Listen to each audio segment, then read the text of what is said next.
ngerjain Pancasila tentang nilai dasar, instrumental, dan nilai praksis dari sila kedua. Oh, ngerjain tugas itu. Nilai dasar sila kedua itu ada apa aja sih, Syahada? Kan berbunyinya kemanusiaan yang adil dan beradab, jadi isinya itu ada kemanusiaan dan beradab. Nah, nilai dasar ini tuh yang jadi landasan dalam pembangunan masyarakat yang berkeadilan. Gitu.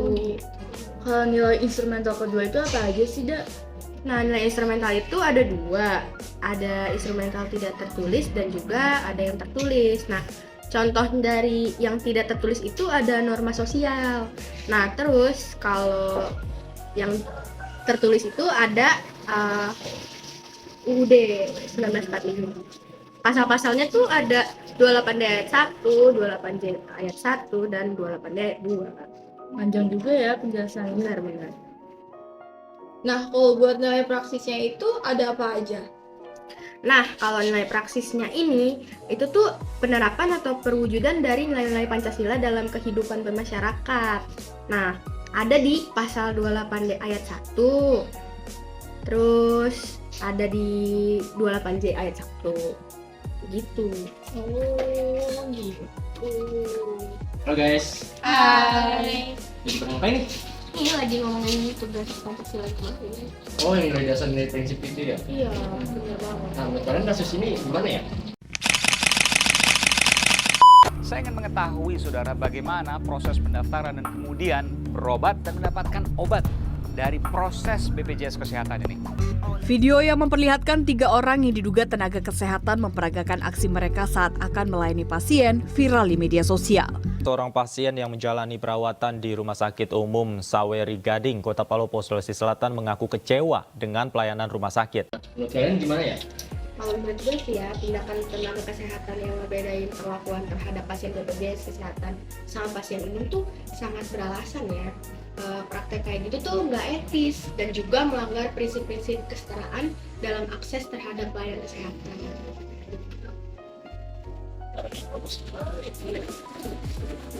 Kalau sekarang sih menurut gua sih kayak pertama-tama tuh kita harus pertegas dulu tuh aturan-aturan yang ada di pemerintahan, kayak biar setiap rumah sakit tuh nggak sewenang-wenang menghilangkan atau diskriminatif terhadap pasien yang mempunyai BPJS. Terus yang kedua itu harus diberikan sanksi sih, kayak konsekuensi supaya rumah sakit tersebut tuh merasa jerak terhadap diskriminatif itu, gitu sih.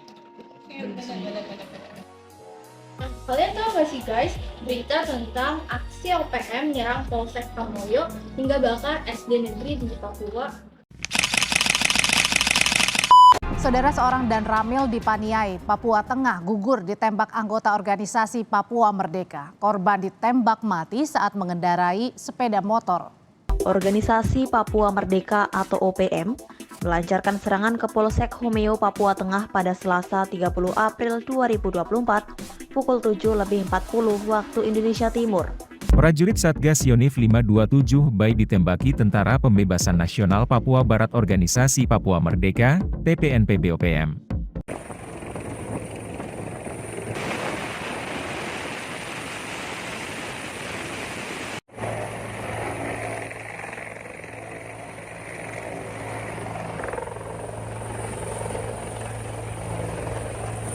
Menurut kalian, bagaimana sih tanggapan dari kalian ini tentang aksi OPM ini?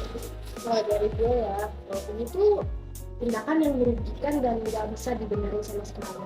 Pertama, tindakan kekerasan seperti penyebabkan sekolah ini dan penembakan warga sipil merupakan pelanggaran dari hak asasi manusia.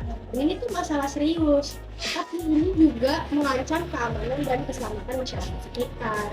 Terus juga merusak infrastruktur publik yang penting bagi pendidikan dan kesejahteraan anak-anak. Nah, menurut kalian saran yang tepat untuk tindakan si OPM ini kayak gimana sih? Menurut gue sih pemerintah harus melakukan pendekatan seperti dialog dan diplomasi sih untuk menyelesaikan konflik secara damai ini kan. Lalu memperkuat pertahanan memperkuat petugas keamanan yang ada di sekitar guna melindungi warga sipil. Itu sih menurut gue. Nih, ada lagi nih berita satu lagi tentang kayak gaji guru yang kecil banget gajinya. Coba deh. Akibat mengunggah gaji selama 4 bulan di media sosial, seorang guru honorer di Bone, Sulawesi Selatan dipecat. Saudara, mengajar tanpa perhitungan dilakukan seorang pria di Bandung, Jawa Barat. Mendapatkan upah Rp350.000 sebulan, ia tetap semangat mengajar anak-anak sekolah dasar. Berjalan kaki menyusuri ruas jalan setapak, melewati perkebunan dan melintasi sungai dengan jarak kurang lebih 3 km merupakan kegiatan rutin Novita Hulainggi dalam melaksanakan aktivitasnya sebagai guru honor di sekolah satu atap yang berada di Desa Asparaga, Kabupaten Gorontalo. Dinas Pendidikan Kota Medan akhirnya turun tangan mempertemukan guru SMPN 15 dengan kepala sekolahnya yang diduga menjadi pelaku intimidasi terhadap guru. Nah, sebenarnya apa yang terjadi begitu ya? Berikut penjelasan dari Dinas Pendidikan setelah bertemu dengan kedua pihak. Nah, menurut kalian tuh gimana sih? Apa yang bisa dikritik dari video ini?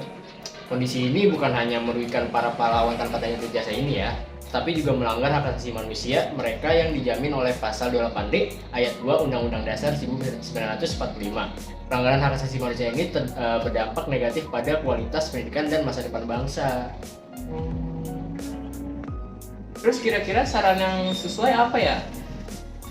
Menurut gua, saran yang sesuai itu adalah untuk mewujudkan pendidikan berkualitas dan mencerdaskan kehidupan bangsa, pemerintah dan masyarakat perlu bahu-membahu meningkatkan kesejahteraan guru melalui peningkatan gaji, tunjangan, dan penghargaan atas dedikasi mereka. Jadi kalau bisa tuh pemerintah lebih mementingkan mengenai pendidikan, terutama apresiasi terhadap gurunya ini sendiri, kayak gitu sih. Bener sih, biar para guru jadi lebih semangat lah ya.